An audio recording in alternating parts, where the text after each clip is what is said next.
Myanmar में सेना और विद्रोहियों के बीच छिड़ी हुई जंग ने भारत को परेशान कर दिया है।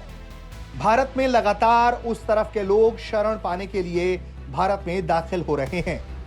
14 नवंबर को म्यांमार सेना ने भारतीय सीमा से सटे इलाके खाओ मावी और रिखावा दार गांवों पर एयर स्ट्राइक की थी। इसके चलते भारत की सीमा पार कर म्यांमार के 5000 से अधिक लोगों ने मिजोरम में शरण ले ली। हमले में एक 51 साल के व्यक्ति की मौत हो गई। अभी इस राउंड का, इस दौरे का कॉन्फ्लिक्ट जो चालू हुआ 2021 में, काफ़ी म्यांमार सिटीजन आ गए थे, हमारे यहाँ शरणार्थी आए थे और हमारे जो यहाँ लोकल अथॉरिटीज़ हैं ह्यूमैनिटेरियन ग्राउंड्स पे जो भी असिस्टेंस दे सकते हैं दे रहे हैं, और जो वापस जाना चाहते हैं वो गए भी हैं, उनको भी असिस्ट कर रहे हैं। पर मैं एग्जैक्ट नंबर कह नहीं पाऊंगा, इसी लोकल अथॉरिटीज़ पे बात कर रही हैं। और मैंने जैसे अभी अभिषेक को कहा, हमारा जो रुख है या रवैया है इस प्रॉब्लम पे कि हम चाहेंगे कि वहाँ पीस और स्टेबिलिटी वापस आए और डेमोक्रेसी और स्टेबिलिटी वहाँ रहे और ये वायलेंस बंद हो और सिचुएशन का जल्दी से कोई सोल्यूशन निकले।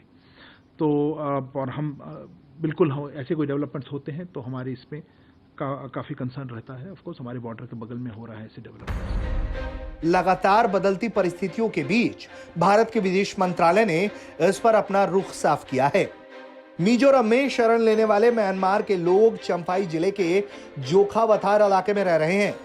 जोखावतार इलाके में 4 से 5 राहत और शरणार्थी कैंप हैं, जिनमें म्यांमार के लगभग 160 परिवार रह रहे हैं।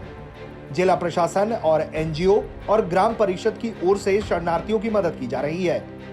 लगातार इस इलाके में तनाव इतना ज्यादा है कि लोग भाग भाग कर भारत की सीमा में दाखिल होकर अपनी जान की गुहार लगा रहे हैं। म्यांमार की पीपल डिफेंस फोर्स ने म्यांमार सेना की 2 चौकियों पर हमला कर उन पर कब्जा कर लिया था। इसके चलते भी 40 से अधिक जवान भारत में घुस आए। उन्होंने मिजोरम पुलिस के सामने सरेंडर कर दिया और अपनी जान बचाने की गुहार लगाई। मिजोरम की तरफ से बताया गया है कि म्यांमार के लगभग 5000 लोगों ने राज्य के 2 सीमावर्ती गांवों में शरण ली है। पीडीएफ ने म्यांमार सेना की चौकियों पर हमला कर उन पर कब्जा किया। इसके बाद से लगातार उस इलाके में अफरा तफरी का माहौल रहा। सीमा पर हो रहे हमलों के चलते इलाके में रहने वाले 20 लोग घायल बताए जा रहे हैं।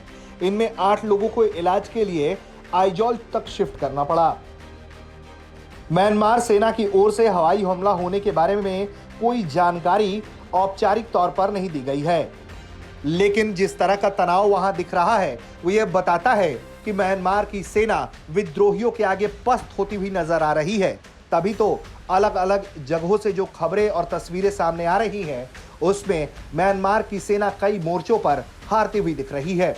इन तमाम बदलती परिस्थितियों को लेकर भारत चिंतित है, क्योंकि वहां से लगातार आने वाले लोगों को भारत शरण दे रहा है और अगर ये संख्या बढ़ती रही तो चिंता बड़ी हो सकती है, क्योंकि भारत और म्यांमार के बीच जो सीमा है उसमें मिजोरम 500 से अधिक किलोमीटर की सीमा साझा करता है। ब्यूरो रिपोर्ट, भारत तक।